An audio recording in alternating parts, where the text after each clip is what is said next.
habari ya kufa kwake, habari ya kufufuka kwake imejaa hii Biblia kutoka mwanzo mpaka mwisho. Hii Biblia inazungumzia tu mambo ya nani jamani? Ya Yesu. Ndio sababu hii kitabu kikubwa kwa vitabu vyote ambavyo vimeandikwa duniani. Hata kama una practice law, unataka kuwa judge au wakili, unasomaga hii. Hiki kinaitwa nini jamani? Biblia. Imejaa hekima, imejaa mpangilio. Leo sitaki kuchukua masaa mengi sana kwa sababu nyinyi wote mnajua sio leo ndio Kristo amefufuka. Alifufuka, lakini tunasherehekea, tunafanya kumbukumbu. Ilikuwa wakati kama huu, wakati tendo hili lilitokea. So mmesikia sana juu ya kufufuka kwa Yesu na kufufuka kwake. Mmesikia juu ya Yuda Iskariote. Yuda Iskariote alikuwa mmoja wa wanafunzi wa nani jamani? Kwa Yesu.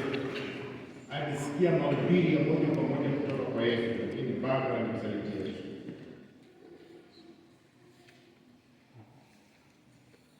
Afadhali mimi na wewe hatukusikia moja kwa moja kutoka kwa Yesu, tunapata neno la Mungu kwa imani. Lakini yeye alikuwa kwenye safu ya wanafunzi wawili. Na mbali na kusikiliza hiyo yote, matokeo yake yalikuwa mazuri.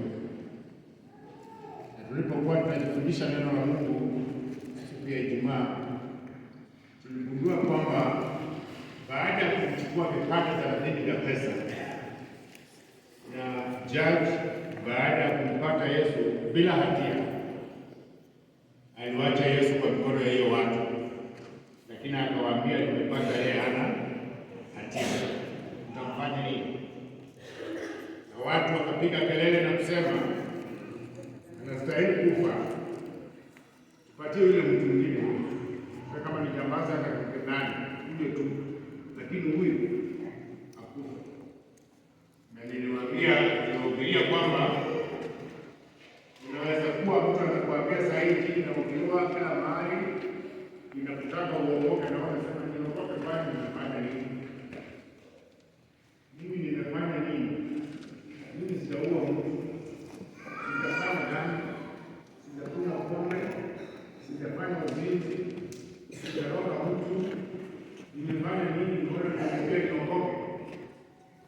Tukagundua kwa nini tunatakikana kuokoka. Wangapi wanakumbuka hiyo mstari? 27 ama ilikuwa 28? Mathayo.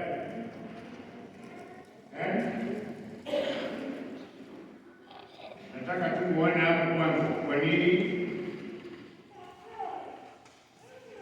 wakati Pilato Yesu amewachwa kwa mikono yake. Wale tulikuwa nao Friday. Umesahau? Askari tu. Mahali watu wanashauti na kusema awawe tu na damu yake. Ndio maneno basi. Na damu yake iwe juu yetu na kwa watoto wetu. Hakukuja mstari ingawa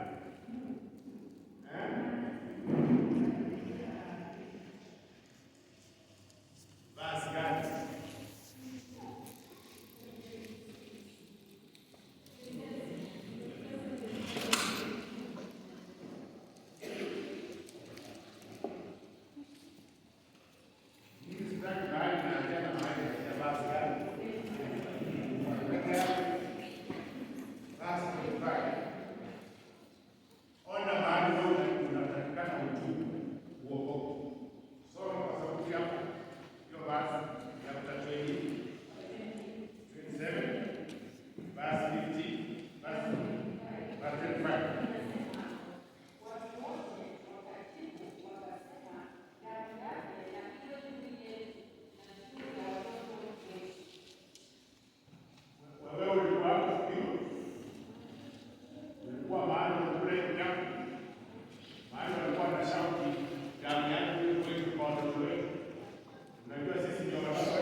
awachiliwe.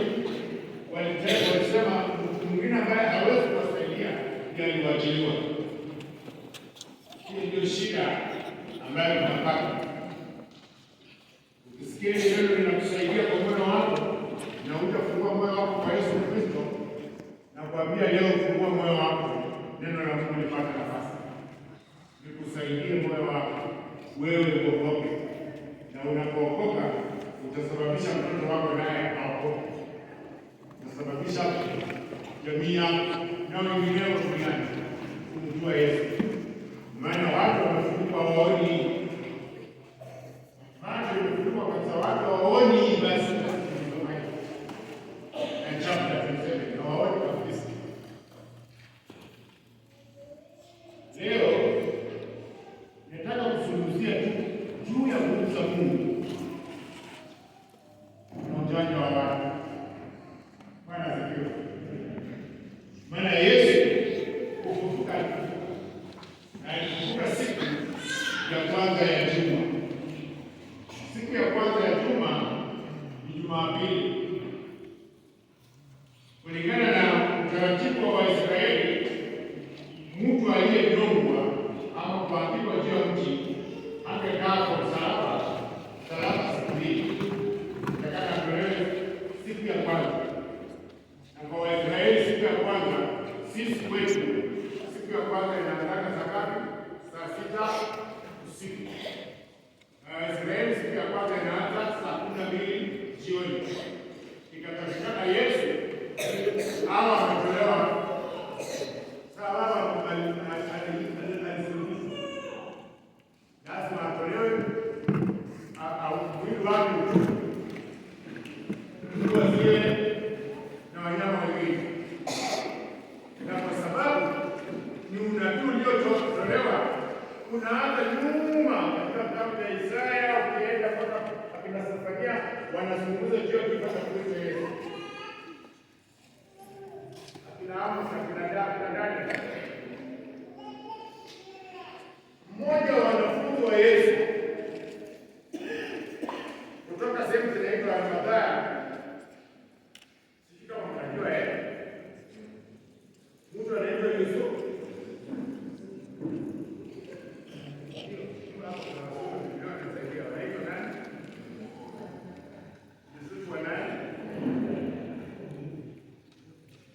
Huyu mtu alikuwa mtu msomi, tena alikuwa mtu na yeye pia alikuwa mwanafunzi alikuwa tajiri. Aliona wenye watu wanasikwa, yeye akasema mimi sitaki kusikwa hivyo, akajitengea kaburi lake la dhamani, akachimba kaburi lake. Alikuwa amelichoma, maana anasema alikuwa amelichoma kaburi lake, na kwa vile alikaa chini ya mafundisho ya Yesu na kujua Yesu ni nani, akaona Yesu hafai kuzikwa na kutupwa kama vile Waisraeli wanavyotupa watu wala kutu. Huyu nitamzika kwa kaburi langu mwenyewe. Akaondoka, mwanamke anasema akaondoka akaenda kaburi lake, kumwambia kaburi lake, naomba unipe mwili wa nani? Wa Yesu. Ende nizike. Na Mungu akafanya moyo ule jamaa kwa mwepesi. Chukua. Akaenda akamzika Yesu kwenye kaburi lake. Vitabu vinasema kaburi lile lilikuwa na dhamana, na jiwe la kufunika hapo inataka libebwe na wanaume karibu 12 kufunika hiyo kaburi la Yesu.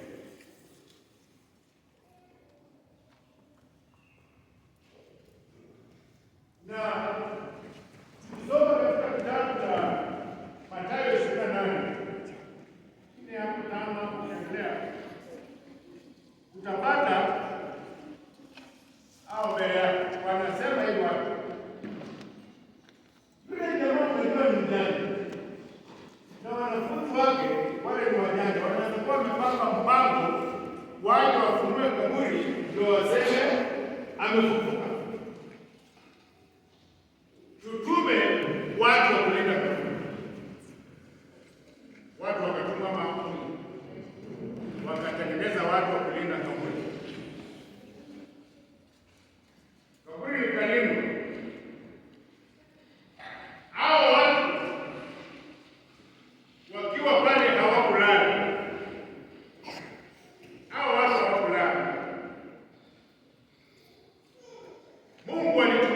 nguvu zake. Maandiko inasema wakati ulipofika hiyo kaburi na eneo hiyo yote ilitetemeka, radi ikianza kupiga wenye unaonaye kupiga shule imepiga watu. Kwa hiyo nyumba hata kama ni saa nane usipoona salama na kusema ati kwa niiba tutasema mlikuwa mmelala, inaingiana kweli? Maandiko inasema hapo mahali tulikuwa na tetemeko la kutosha, na katika ile hali ya kutetemeka Mwana wa Mungu alitoka ndani ya watu. Kutokea hapo hakupaa mbinguni, ameanza kukutana na watu, anakutana na wanafunzi wake, anakutana na wale wamama wanakuja kucheki kaburi, wanapata kaburi liko hivi. Malaika wanazungumza nao, wala sio wala askari walinzi. Malaika wanasema, imekuwaje mnamtafuta aliye hai?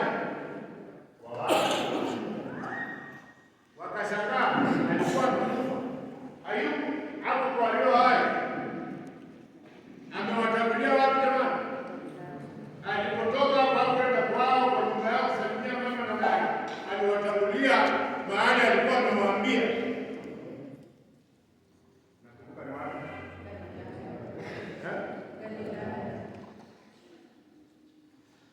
Alikuwa amemwambia mapema. Na hao watu wanaanza kuwa na shida vile watasema kwa liwali. Tutasema nini kwa liwali wetu? Na sisi tutanyonga kama tutafanya nini? Maana sheria inasema kunyonga kufanya kazi.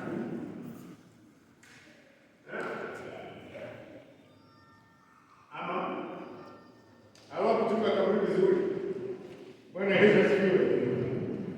Hamkuchunga kaburi vizuri. Sasa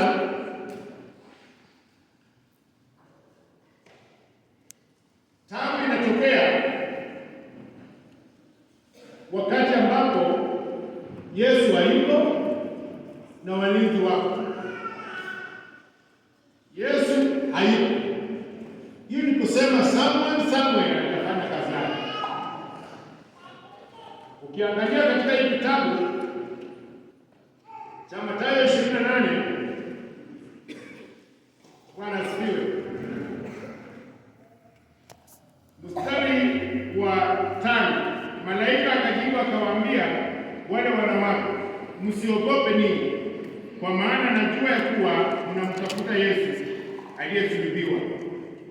Hayupo hapa, kwani amefufuka. Kama alivyosema, njoni mpatazame mahali alipolazwa. Hawakumpata. Ndio hata mimi leo nasema hayuko kaburini, hakupatikana. Wale walionyeshwa mahali alikuwa amelazwa katika wafu.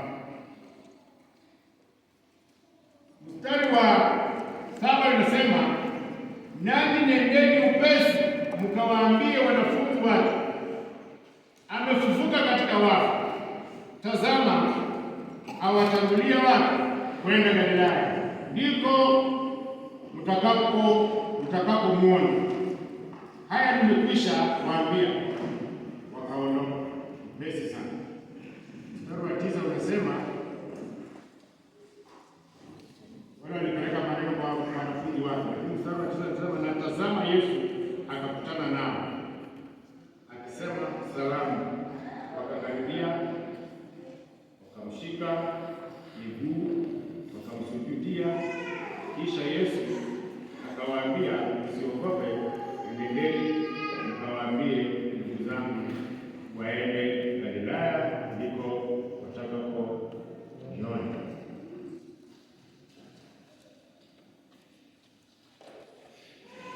Waliwacha kama anasikwa hapa, wanakutana naye.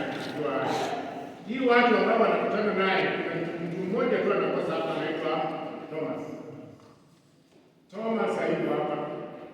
Anaweza kuwa alikuwa ameenda kujisaidia, ama alisikiki kidogo akaenda kwenye mtu asikiki kwa ibada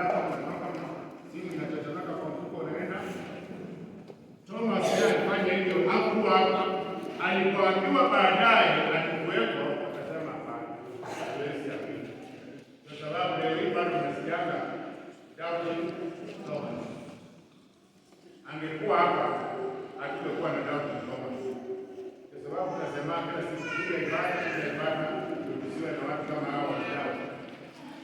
Maana watu wa Daudi wako huyu alianza Daudi, lakini tena ukisoma utapata mahali alikuwa na akakuwepo na akamwambia mimi huyu mimi si mziki ni mimi njoo uone. Hata hakuenda kusema ninaamini Bwana Yesu asifiwe.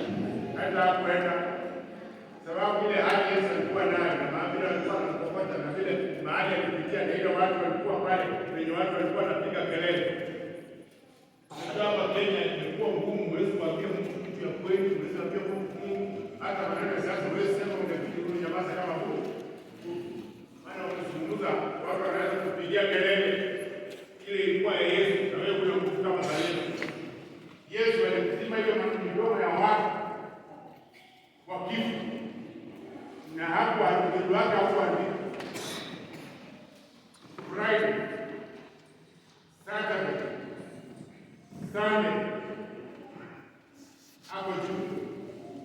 Na anaanza kukutana na watu na anaanza kufanya kazi. Nguvu za Mungu zinamtoa pale bila msaada wa wanadamu kwa kaburi. Nguvu za Mungu zinamtoa kaburini bila maaskari walinzi ambao wanalipwa mshahara kuangalia kaburi kuzuia. Nguvu za Mungu zinatenda kazi ambayo imempa watu wengi mashaka. Kuna watu badala ya kuamini Yesu aliuawa akasulubishwa, wanaimba hizo nyimbo Yesu aliuawa na akasulubishwa na akafufuka, lakini hawaamini alifufuka lini. Wamerudi kwa vitabu na kalamu na hesabu. Bwana asifiwe. Tunaangalia mambo Yesu amefanya na yale yametokea kwa Yesu, ama tunaanza tena kuingia calculation. Calculation hapo inatokea wapi? Ukweli ni kwamba Yesu alishika. Ukweli ni kwamba alipeana kwa Pilato. Ama na ukweli ni kwamba Pilato anasema huyu sijapata makosa yake. Na ukweli ni kwamba watu wanasema hata kama huyu makosa yake awao ni damu yake iwe kweli na watoto wetu. Mbona wapingi hiyo? Mbona wapingi watu wanasema auawe na damu yake iwe kweli na kwa watoto wetu? Mbona yasakawa yeye mpaka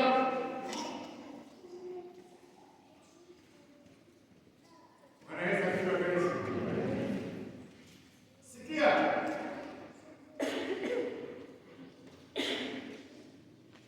Kwa nguvu za Mungu Mwana wa Mungu alifufuka na akaanza kujionyesha kwa watu kweli.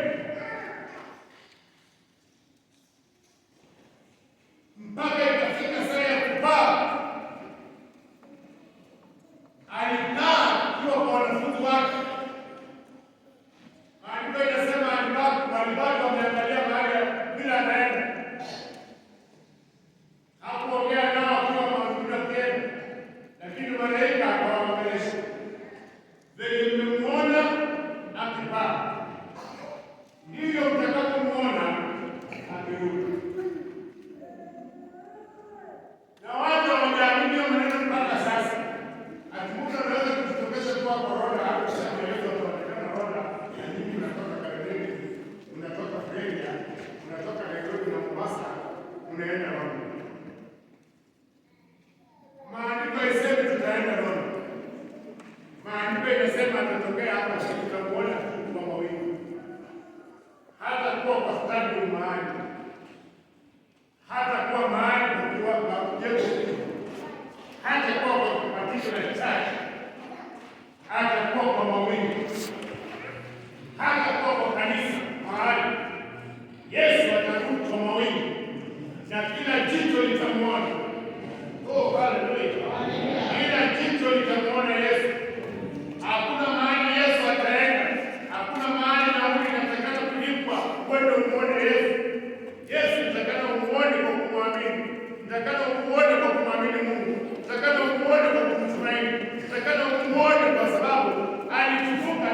hii ako hai, ameketi mkono wa kuume wa Mungu Baba, anakaa anamwombea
kuona sasa ujanja wa askari huko tu hapa katika maandiko.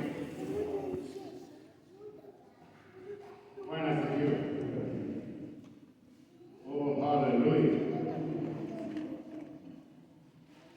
Katika mstari wa 11 inasema, nao wale walipokuwa wakienda, tazama, baadhi ya askari waliingia mjini, wakawapasha wakuu na makuhani habari za mambo yote yaliyotendeka.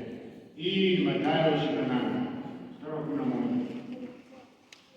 Mambo yote yaliyotendeka. Wakakusanyika pamoja na wazee, wakafanya shauri, wakawapa askari nini jamani? Wakawapa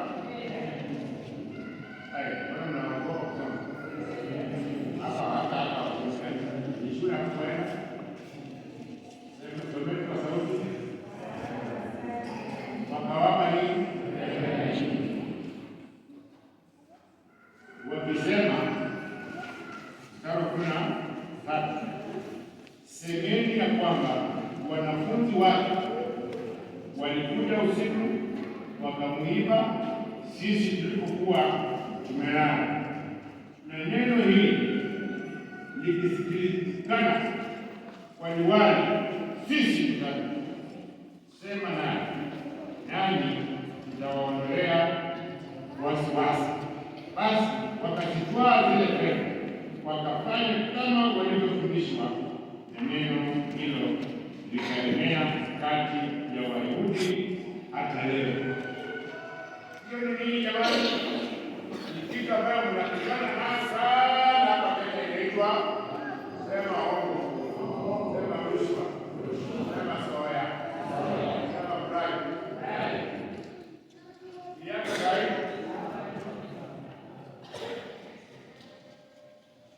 hawa zamani ukipatikana kweli kufuka kila soya hii watu wanatoa kibali. Na ukitaka kwenda kuona rais wa Kenya saa hii kwa mfano, sijui kama wanabadilisha maneno, lakini wale marais wengine nilijua watu walikuwa wanatengenezaga na kama tambi na maziwa. Nataka kwenda kuona utawala, umwambie utawala, tunataka shule hapa, tunataka barabara hapa, tunataka serikali hapa, au tunataka daraja. Wanatengeneza kumi mbili tatu kupeleka huko, au wanapeleka gapi hata moja, na huko mtatoka kwa maneno yanayoshinda ng'ombe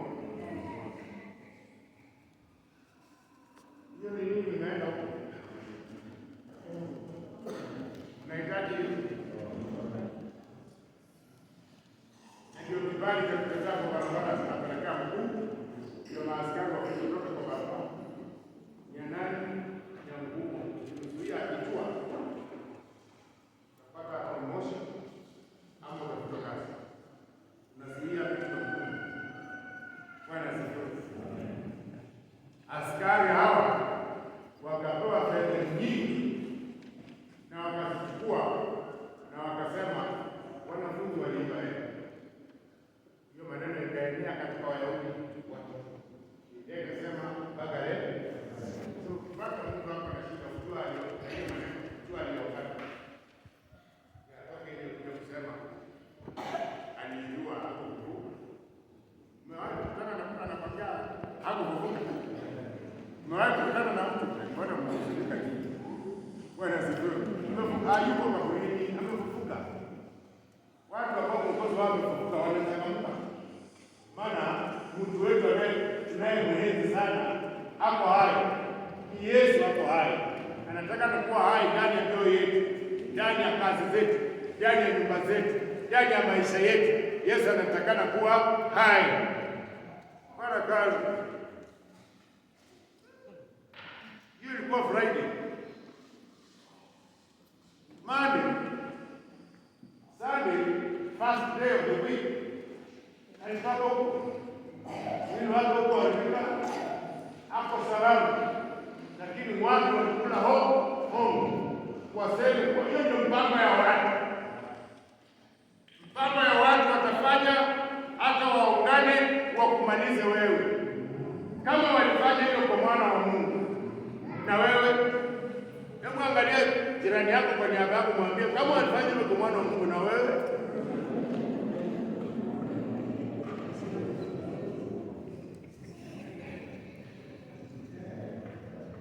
Walifanya maovu.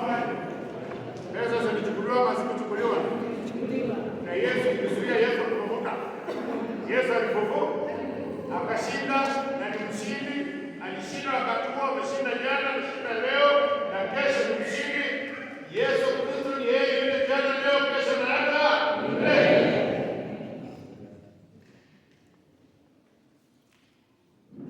Hiyo ndio ubora ya watu. Hawakupakii maneno mazuri. Hata wengine kwa shule wameshindwa kumaliza shule kwa sababu ya maneno ya watu. Wanakupangia tu, unaingia box, ndio unasemaga ameingia box. Unaingia box, unawacha shule. Kwa sababu ya ujanja wa watu. Hawataki kufaulu. Lakini mwana wa Mungu aliwashinda na ujanja. Mwana wa Mungu aliwashinda, maana alifufuka. Alimuita baba yake na baba akashuka na utukufu mkubwa.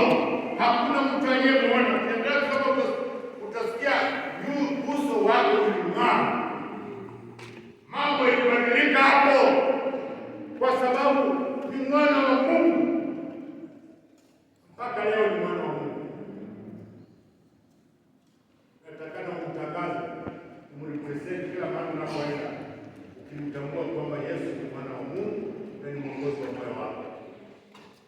Tukiwa wote tunasema ni mwongozi wetu. Bwana Yesu asifiwe. Maana amelipa deni yangu. Mimi yangu anataka. Sikia.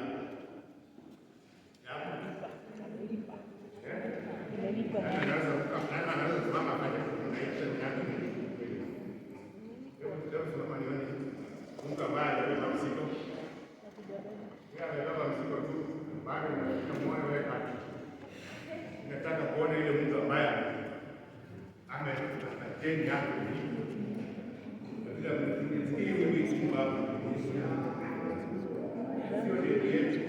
kila mtu asasa kwa deni yake.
sababu neno la msalaba kwao wanaopotea ni huzuni,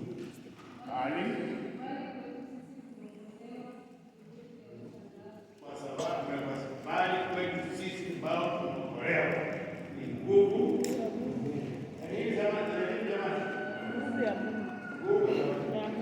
ya msalaba. Dini yetu ilikuwa gani? Kufikia wapi? Alikuwa hapo. Juzi nimesikia mtu mmoja sikimu watu Ngoma ama ni Mnyasi alijaribu kuweka hiyo miti ya dunia.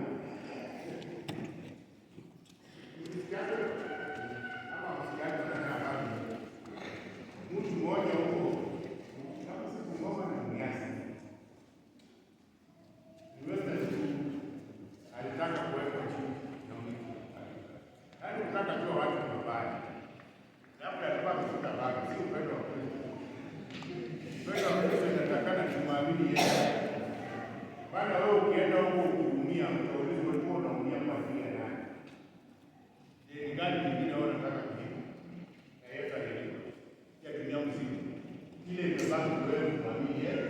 Yesu msalaba, Yesu alimaliza kazi ya msalaba. Sasa sisi tunabeba msalaba mioyoni mwetu. Na kwa akili zetu ishara ya msalaba iko ndani.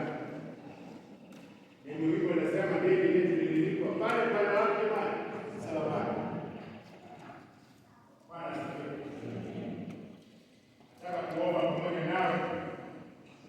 Baada ya kuomba, sisi ambao tunamwamini Yesu Kristo, leo kama umebatizwa kwa maji mengi, amen, tunataka tukule na wewe mwili wa Kristo Yesu na damu ya Kristo Yesu. Maana Yesu alisema mfanyane hivi. Tunataka mpaka hapa nataka. Bwana asifiwe. Kama umebatizwa kwa maji mengi, maana alifanyia hili wanafunzi wake, hakufanyia dunia mzima. Lakini wale wameshakubali kuwa wanafunzi wa Yesu, na wameshakiri kwa mioyo yao, nimekubali kufa na wewe na kufufuka nawe, you become wanafunzi wa nani jamani? Wa Yesu. Bwana Yesu asifiwe. Bwana Yesu asifiwe kabisa.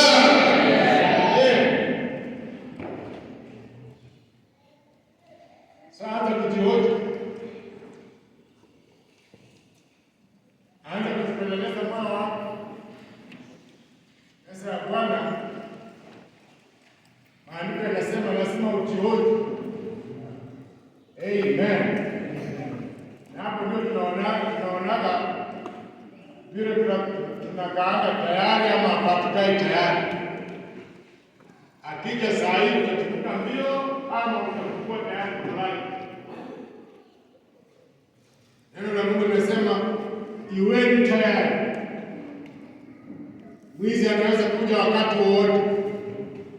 Na maandiko mengine yanasema kwamba mwenye nyumba atatambua saa ya mwizi atakuja. Angalala. Angatafuta hapo yaanze kutembea nje. Na kaya na panga akae mahali anaweza kuishi ama akificha kwa ndani ya maisha. Akae mahali kwa watu geti, akae bila maji. Ili ukitokea ukiingie. Hiyo ni kusema tuwe maji.